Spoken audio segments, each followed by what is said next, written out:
This is Eagle Owl, and today we're going to talk about Bryce Huff. I don't think he's confident. I might go on a rant. We'll see how the conversation take us.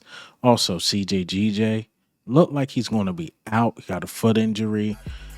Darius Slay make a promise to the fans. And lastly, we got to stop the run. But let's get straight into it. All right, man. Let's just hop straight into it. Let's talk about this run defense. This run defense has been the main topic because the one thing we never had a problem with for a long time is run defense. So this is new to Eagles fans, and Vic Fangio was asked about pressure and run defense, and this is what he had to say. Vic, I wanted to ask you specifically about the three Georgia guys, Jalen, Jordan, and Nolan. We kind of look at them together because they're all first-round picks from the same school. They're friends. That group, their production hasn't been, I assume, what they were hoping for, what you were hoping for. What have you seen from those three guys as they kind of work through your scheme? And Yeah, I think when you talk production, correct me if I'm wrong, but, you're talking sacks and pressures and stuff, and until we do a better job of playing the run, those aren't coming. That's for sure. And we all have to do a better job, starting with me, of playing the run better. He's like, yo, y'all keep talking about pressure, pressure, pressure. In order for us to get pressure, we have to stop the run. And I couldn't agree more with it, Fangio. I'm not sure if it's his scheme. He did say he got to get better, or it's the effort of the players because his scheme extremely, like, it really relies on the defensive line. And the defensive line not producing, the scheme not going to work as we see. We lose a game that we was guaranteed to win because the effort and the scheme just wasn't working. Everything starts with the trenches, and unfortunately, it just haven't been looking good. But Milton Williams had an interesting answer regarding like pressure and stopping the run defense, and this is what he had to say. Sweaty was talking about how the defensive line had to get back on the same page with one another. How do you feel like that's been coming along this week? Oh, it's been good. Like I said, we've been talked about what we got beat on and just cleaning up our techniques and earning the right to go rush. A lot of people saying not a lot of pressure, we're not getting to the quarterback. Well, that's because they're running the ball, max protection, boot action, a lot of that stuff. We got to stop the run first so that we can get out of the boots and get them in a drop back situation so we can go rush. Yep. Thank you. You see, so Milton Williams, that was a really good answer. I'm not gonna lie, that was a good answer. So hopefully we have an answer for it because Alvin Kamara, I mean, they ain't gonna come to play. You seen how they beat the Cowboys. Derek Carr didn't really even throw it that much. It was just Alvin Kamara put in the work, and they can do that to us too because our run defense and stopping the run and stopping running backs have been bad. I mean, Josh Jacobs, the first game went off. Well, at least the second half he went off. And then this game, B. John, now you got Alvin Kamara. So we got to find a way to stop it because if we could slow it down, I think we have enough, fight in us to win this game. So we got to stop the run defense. But a big part of that is Bryce Huff. And I'm extremely worried about his confidence. Like, I'm worried. But let me play this clip of him talking about how can he fix things. 6 weeks of training camp plus the season. What do you feel like you're learning from him about the position? I'm just learning the ins and outs of the position and making sure that I'm on my P's and Q's and stuff like that. What's the communication like with Vic? Do you guys talk one-on-one a lot? Or? I feel like he communicates with my coach and my coach relays that to the position group, and then that's how they go about things. So I just do my best to be on my stuff and go out there and put my best foot forward every day. Now that you've had a chance to watch the tape from Monday night, I'm just curious, with your assessment of your play, what you thought you did good at, what you thought maybe you could work on. Just being more consistent and setting the edge and switching up my rushes as much as I can and making the game a little bit harder for the tackles instead of giving them the same look every time. Is the role that you're being used for here the role you envisioned when you signed? I mean, I didn't really have an expectation when I came here. I just was planning to do whatever they needed me to do. How do you feel like you're getting acclimated early in the season? I feel like I'm getting acclimated well, and yeah. How's pass rushing different in this scheme compared to what you did under Saleh? I mean, it was a little bit different just because like I've been with the guys for years, and we're still gelling together. We're going together as a group, and I feel like it's coming together nicely. Is that an important part of pass rushing, like how you work with the other guys? 100%, because the offensive lines work together, and it's our job as a D line to work together, and I feel like we're gaining chemistry day by day. You see, my last video, right? I went on a huge rant about Bryce Huff. That was just the emotional fan talking. But when I stepped back and looked, I was looking at his tape earlier today with the Jets. Like, what the hell happened to Bryce Huff? Why look like he don't have a motor, he don't want to play, or any of that.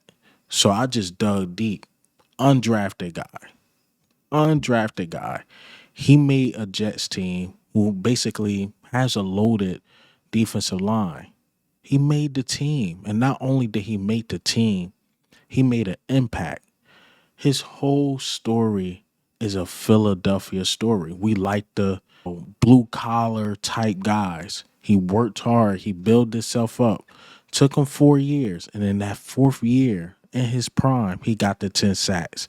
He looked phenomenal. It looked like he wanted to play. And it looked like he was playing free. My thing is it the money getting to his head? And what I mean by that is he looking at himself like, I gotta save this team? And he was never in that position, ever. Coming into the league, it was a low chance of him making a team, and not only making a team, making an impact, because he always been the underdog, and he was always overlooked. But now he comes to Philadelphia, it's a different atmosphere. And we expect him to be the guy. He's getting paid the money. People looking at him like, you replace Hassan Reddick. You replace Hassan Reddick. You got to do the job. And when I hear him talk, he don't sound confident, which is a lot of guys on our team is like that kind of stoic, laid back type dudes. That's cool, but that is showing on the field too, man. I wonder if the pressure is too much because he got to free his mind. He got to play with that underdog mentality again. That's what I think it is. I think he's overthinking because like even him slipping off the line, that's his mind. He got to free his mind. If he free his mind and just play free football, just go out there and play and have fun. And I promise you, if he go out there and play and just have fun, forget about what I'm saying, forget about what the critics saying, forget about what the fans saying. Go out there and just simply have fun. Like, forget about all of this. And I think he still got it. It's no way his motor just went completely away. He's in year 5. Year 5. He gotta have that motor. He gotta free his mind. Just free your mind and play. I think he's just looking at it like, it's too much. It's too much. No, man. We love the underdog story, man. We love that type of story in Philadelphia. But this dude has to free his mind and really go out there and play. Because if not, we're in a world of trouble. We're in a world of trouble. And that's what I think it is. I think it's the pressure. I think it's the pressure, and he's overthinking. Because you can't tell me a dude slipping off the line on the field that's not even slippery. That's just mental stuff. Come on, man. Well, and then when you look at the tape, there's a lot of mental mistakes, like taking wrong angles, overthinking, like, knock that tight end on his ass. Like, it's too much. It's too much. And that's what I'm afraid of. His mind, because you can be physical, you can have all that, but if this is not right, I'm telling you, man, he gonna have a hard time in Philadelphia. But one thing I can say, if he played good, a lot of the tone is going to change. But he, again, I know I keep saying this. He gotta free this. If he free this, he would be fine. I honestly think he's overthinking. I watch and the reason why my tone is changing because I'm watching the tape. I'm like, this dude got a motor. This dude can play. But when he was with the Jets, he was the underdog. Like he played like 40% of the snaps. He overachieved. Since he came in the league, he overachieved. And we salute that. You overachieved. But now you gotta do your job in Philadelphia, man. You gotta do your job because nobody's looking at him like an underdog as an overachiever. We're looking at him like you supposed to be the guy. And can he handle that? Can his mind handle that? That's the question. That's the question. But speaking of the defense, let's talk about CJ Gardner-Johnson. Mystery foot injury. Did not practice yesterday. And that sucks. That definitely sucks. I mean, even though he's been missing tackles like crazy, CJGJ, you got to clean that shit up, man. Even though he's been missing tackles, he came out clutch a couple times, and obviously he's our best safety. And I think Reed Blankenship plays his best with CJ Gardner-Johnson.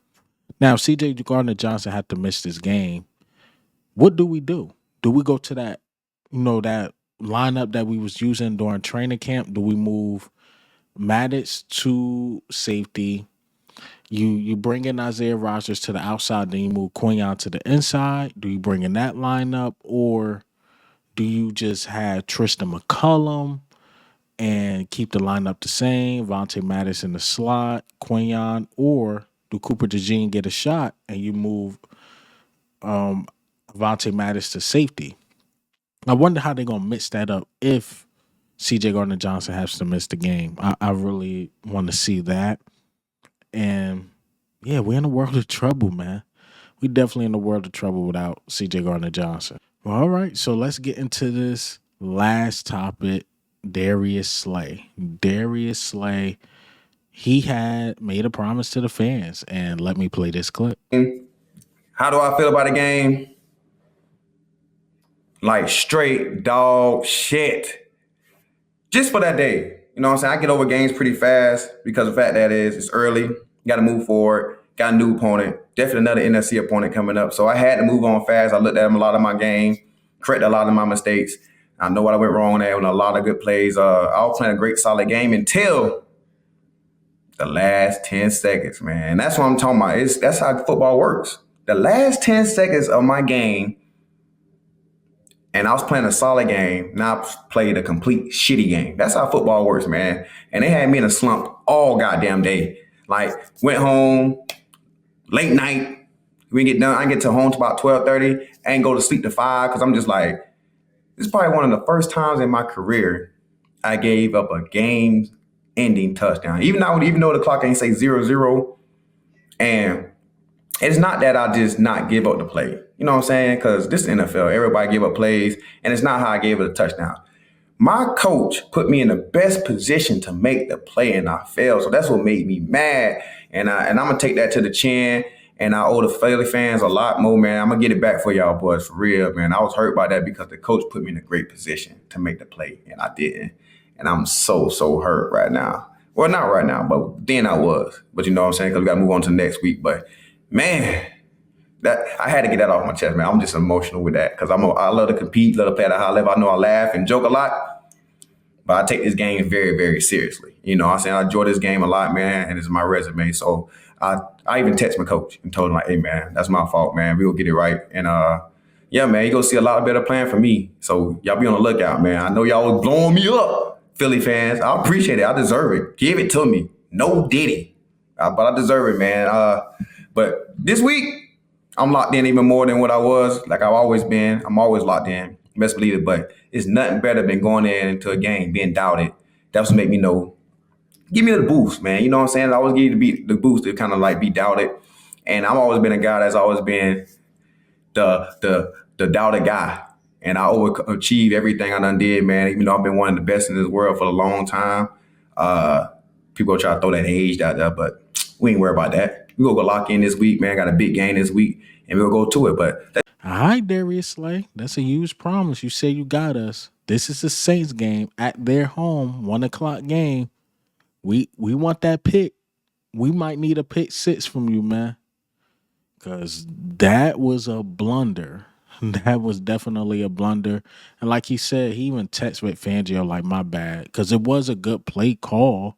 It's just that Slay was being greedy. He was being greedy, but it was one hell of a play call. And hopefully he make up. He make up for it, man. And that's all I got for you guys today. Hey, man, what do you think? How do you feel, man? Do we find the answer for stopping the run? We will see. CJ Gardner-Johnson, what do we do? How do we mix up the lineup? Bryce Huff, I went a little easy on him today, but can't go off every single day. You just can't do it. And Slay, will he live up to that promise or make that promise come true? But this is Eagle Al, man. I'm up.